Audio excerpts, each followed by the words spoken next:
Friends, welcome back to my channel.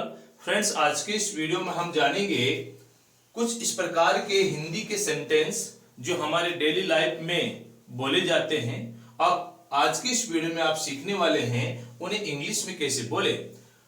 Sentence है, वह यहाँ आने के लिए मजबूर है, मैं ऐसा करने के लिए मजबूर हूं, मैं झूठ बोलने के लिए मजबूर था, वह यहाँ रुकने के लिए मजबूर था, हम कानून को मानने के लिए बाध्य हैं। इस प्रकार के सेंटेंस जिसमें लास्ट में आप बोल रहे होते हैं मजबूर है या फिर मजबूर हूं या फिर मजबूर था या फिर बाध्य हैं या फिर बाध्य हूं।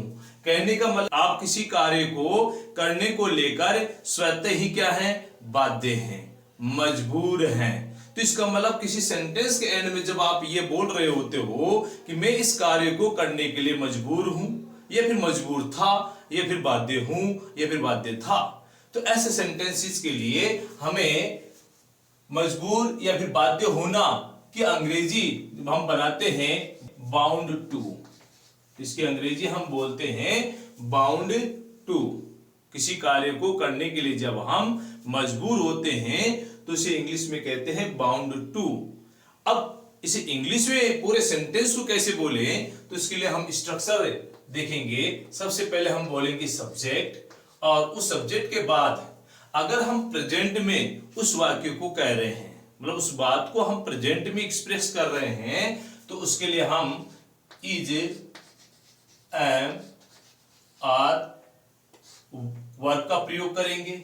और यही बात अगर हमें पास्ट में कह रहे हैं, अतीत में कह रहे हैं, अतीत यानी पास्ट में कहने के लिए प्रयोग करेंगे, तो हम बोलेंगे वॉज या फिर वर, वो या फिर वर। उसके बाद हम लिखेंगे बाउंड और टू, और सबके लास्ट में हम लिखेंगे वर्ब की फर्स्ट फॉर्म, और उसके बाद अदर वर्ड्स, उसके बाद अदर वर्ड, उसके बाद हम बोलेंगे अदर वर्ड्स, अदर वर्ड्स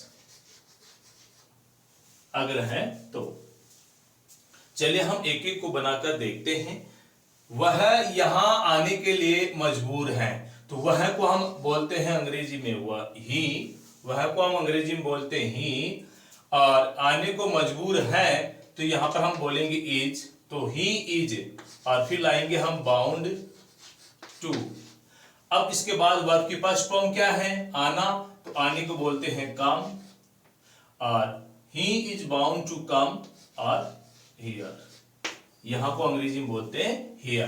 तो हम इंग्लिश में बोलेंगे he is bound to come here, he is bound to come here. मतलब यहां स्वतः ही वो क्या है, बाउंड है, स्वतः ही क्या है, मजबूर है। मैं ऐसा करने के लिए मजबूर हूं, तो मैं की अंग्रेजी होती है आई, और मैं के साथ में आएगा am, I am bound, I am bound to do, करने के लिए, तो I am bound to do this thing, I am bound to do this, I am bound to do this, यानी मैं ऐसा करने के लिए, या तो दिस लिखे आप, यानी यह है या ऐसा, या फिर आप लिखें सच, या फिर आप बोले such thing, such thing, this या फिर सच थिंग। नेक्स्ट है, मैं झूठ बोलने के लिए मजबूर था। कई बार ऐसी परिस्थिति होती है कि व्यक्ति कहता है भाई मैं क्या करूं, मैं झूठ बोलने के लिए बाध्य था या मजबूर था, तो इसके लिए अंग्रेजी हम बोलेंगे आई, और था के लिए बोलेंगे वॉच, आई के साथ क्या आएगा, वॉच, तो आई वॉच, और यहां आगे हम बोलेंगे bound, I watch bound to, और बोलने को बोलते हैं tell a lie, tell a लाई, ये फ्रेज है। टेल अ लाई का मतलब होता है झूठ बोलना, तो I was bound to tell a lie, I was bound to tell a lie. वह यहां रुकने के लिए मजबूर था, तो वह he was bound, he was bound to stay, रुकना, रुकने को बोलते हैं स्टे, और कहा, यहां, तो हियर, तो he was bound to stay here. इस प्रकार से हम बोल देंगे। हम कानून को मानने के लिए मजबूर हैं या हम कानून को मानने के लिए बाध्य हैं, तो हम क्या अंग्रेजी होते हैं हमेशा वी, और बाध्य हैं तो आर, तो we are bound, we are bound to. अब मानने को अंग्रेजी में कहते हैं फॉलो, मानने को अंग्रेजी में क्या कहते हैं, फॉलो।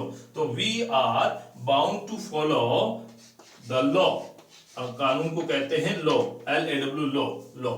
तो we are bound to follow the law. इस प्रकार से हम बोलेंगे, लास्ट में हमने लिया है मैं उसका कहना मानने के लिए बाध्य हूं। कई बार ऐसा होता हमारे जीवन में कि कई लोगों के लिए हम कहते हैं कि भैया मैं क्या करूं, मैं उसका कहा टाल नहीं सकता। इसका मतलब क्या हुआ कि मैं उसका कहा मानने के लिए बाध्य हूं। तो यहां पर कहेंगे आप I am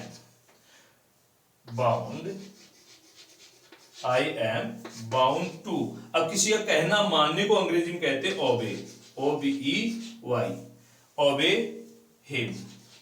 I am bound to obey him. इस प्रकार से हम बोलेंगे। बच्चे स्कूल जाने को मजबूर हैं, बच्चे स्कूल जाने को मजबूर है, तो इसके लिए कहेंगे द किड्स आर